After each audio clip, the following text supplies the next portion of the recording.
we have news. Let's go to more news from the Golden State Warriors, but before that, don't forget to subscribe to the channel and leave a like. Warriors fans expect a squad that will be competitive this season, and that will be able to go far in the playoffs. Rumors are emerging that a big star will be signed in a trade with the Chicago Bulls. The Golden State Warriors have already turned down a trade offer for Zach LaVine once this summer, but the second time could be the charm. The first development of note came when the Dubs lost out on Paul George after a sign-and-trade proposal with the Los Angeles Clippers fell through, and the 9-time All-Star subsequently created the NBA's newest Big Three by joining the Philadelphia 76ers. Also in the interim, Stephen Curry's longtime wingman Klay Thompson left the Bay Area to join the defending Western Conference champion Dallas Mavericks for less annual money than the Warriors offered him ahead of last season. As for LaVine the player, he is straight-up liability on defense, which would be problematic next to Curry in the Warriors' backcourt.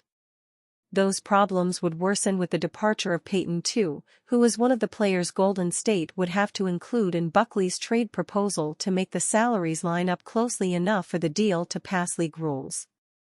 That said, LaVine is also a two-time All-Star who put up between 23.7 and 27.4 points per game in 5 of the last 6 seasons, save for last year. He is a career 38.2% shooter from behind the three-point line on 5.8 attempts per contest and has produced averages of 4.1 rebounds and 3.9 assists over his 10-year NBA tenure.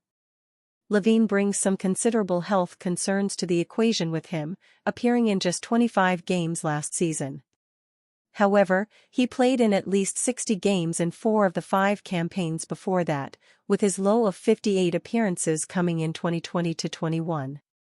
Perhaps the last All-Star caliber player outside of LaVine the Warriors might be able to secure via a trade this summer is Lauri Markkanen of the Utah Jazz. However, the cost 7-foot stretch big man would likely deplete the Dubs' draft pick stores for years to come, if they could even outbid the competition in the first place. Golden State has already made one move of note this month, landing Kyle Anderson in a sign-and-trade deal with the Minnesota Timberwolves for a future second-round pick swap in cash, per Adrian Wojnarowski of ESPN. The Warriors are also seriously pursuing a sign-and-trade deal for Buddy Hield of the 76ers, who is a career 40% three-point shooter on 7.6 attempts per game. Golden State turned down a trade proposal on June 30 that would have netted the team LaVine from the Chicago Bulls and exchanged Chris Paul's $30 million expiring contract and the final 3 seasons of the $109 million deal belonging to Wiggins, who has played relatively poorly when he's actually been on the floor over the past couple of seasons. Chris Haynes of Bleacher Report detailed why the Warriors declined that initial opportunity. The Warriors didn't feel that was an adequate amount for a deal structure, Haynes reported. So that fell through, which led to the Golden State Warriors choosing to release Chris Paul.